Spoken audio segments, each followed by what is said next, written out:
Alright, so we got the 1075 spoilers, and we got like a really exciting, unexpected team up in this chapter. Like a team up that we probably thought we'd never see in the series, and if we did, it'd like be at the end, I guess. We also have more developments on the whole traitor storyline that's going on. That's right, we're going to be talking about the traitor stuff in this video. So let's just get into it. So in the cover, we see Vegapunk meeting with the Gorosei, and this is a flashback, of course, but I think it has to do with what the secret behind the whole traitor could possibly be doing, but it could be shedding light on what's going on with the traitor storyline possibly, and I'll go more into that. So someone is destroying all the Denden Mushi in the lab, and Shaka can't see what's happening. So this is really interesting because, like I said, the whole traitor storyline. And if you're not familiar with it, basically at this point, I would say a good portion of the community suspects Shaka as being the traitor here. Like over the last couple chapters, a lot of sus stuff has been happening, and it seems like at this point that Shaka is behind all of it. So when we first saw Shaka, he was like talking to Drag and said that he was probably going to die soon. So that could have been the setup right there. Like Shaka knew something that everyone else didn't. And at first we thought it's just because he knew that CP0 was coming to get him, but maybe it's something more than that. Maybe Shaka is the one that ordered CP0 to come to Egghead to take him out possibly. And I know that's weird because it's like he's supposed to represent the good, but maybe because he is just so good that he feels that turning himself in or having Vegapunk executed would be the best thing to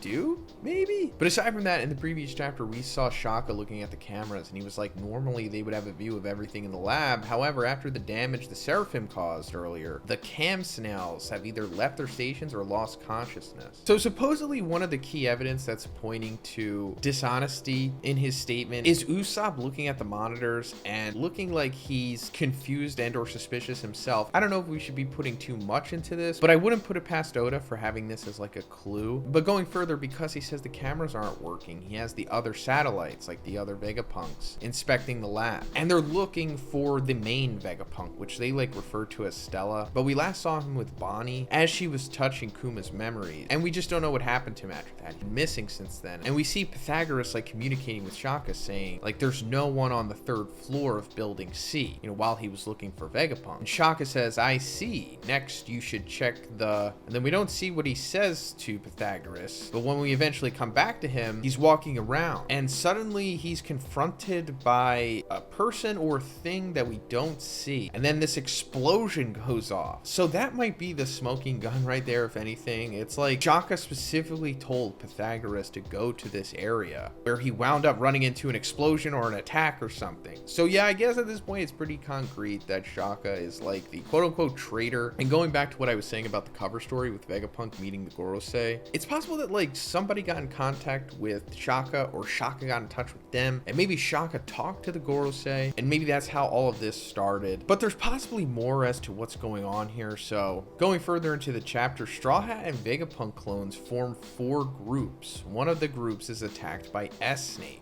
S-Bear and S-Hawk attack the control room. Shaka gives them an order to stop, but it doesn't work. Okay, so that's really interesting as well. So I think it was like chapter 1073 where Edison had regained control of the Seraphims. So they were kind of just on standby since then, not doing anything, seemingly still under the control of the Vegapunks, right? Well, no, because in this chapter, they're suddenly attacking some of the groups that have been formed here. And allegedly, Robin and Chopper are together while Nami is with Brooke, and S-Snake attacks Frankie's group, and then Jinbei is with Sanji and Stussy. I don't know how accurate this is, because I don't know if these are necessarily 100% confirmed, but this is like a rough idea of what the groups could be, I suppose. But obviously the Seraphims shouldn't be attacking them since they were under control of Edison and just on standby. So it's like, who activated them? Now we know that Saturn of the Gorosei along with Kizaru are on their way to Egghead, but I don't think they've arrived yet. And if they did, I don't think they would have like secretly activated Seraphims. Also, they would have to get to where they are currently, which is where everyone else is. So it seems like it's not them, and it's probably Shaka doing this. And I know it says that Shaka is giving them orders, but it doesn't work. It's possible that, I don't know, maybe Shaka gave them like super specific orders to where it's like, I'm gonna give you these orders, and then when we're in front of everybody, don't listen to me, or something like that. I mean, I'm sure they could understand that. It was made explicitly clear that they're pretty smart and they're able to learn and adapt on their own. And if that's not what's going on, then Shaka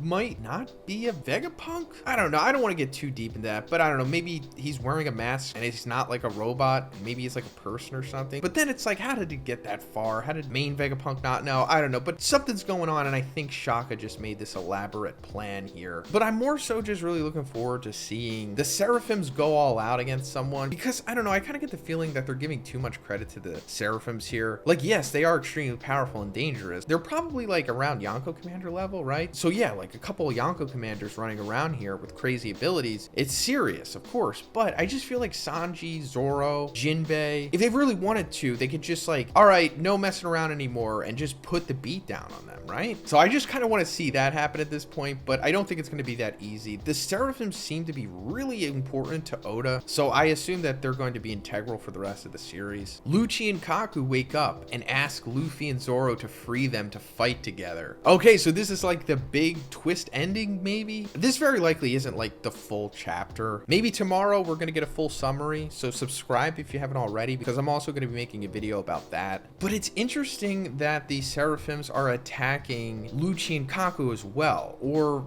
I don't know if they are. I haven't seen any panels, but the fact that Lucci and Kaku are waking up and asking Luffy and Zoro to fight together, like, this is probably too good to be true, right? There has to be something nefarious going on. Like, maybe Lucci and Kaku understand what's going on here and they're just trying to trick Luffy and Zoro, because like I said, why would the Seraphims be attacking CP0? It just doesn't make sense unless they were given specific orders to just attack everybody. But again, it's like, why? I personally would love to see Luffy and Zoro team up with Lucci and Kaku. That would be incredible, right? But it just seems too good to be true. Like, they're definitely gonna double cross them, or it's just not gonna play out the way that we want it to. I mean, I hope it does. I'm just so conflicted. I've been given like PTSD for moments like this in battle manga, when like we set up these awesome moments and they just fizzle out. I also think Luffy being tired is going to play into this. In my opinion, I think the sequence with Luffy and Zoro sitting on the couch, highlighting how out of breath Luffy is, might have something to do with him going year 5 against Lucci, and he might not be able to recover in time. So he's probably going to be nerfed in whatever's going to happen here, either against the Seraphims, or if he winds up fighting Lucci and Kaku. Or, best case scenario, you know, he fights Kizaru, or even better than that, he fights Saturn.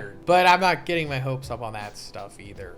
I'll just settle for them going against the Seraphims in a competitive fight with the Lucci and Kaku double cross. But let me know what you think about all this stuff in the comments. What do you think about Shaka? I think it's pretty evident that he's the traitor now, but it's like, why? Like, what is his purpose for being a traitor? Let me know what you think in the comments. And what do you think about Lucci and Kaku teaming up with Luffy and Zoro? Do you think it's going to play out here? And how strong do you think Seraphims are overall? Let me know. And if you like the video, guys, please give it a like, and please subscribe if you haven't already. Have a great day. I'll see you in the next one.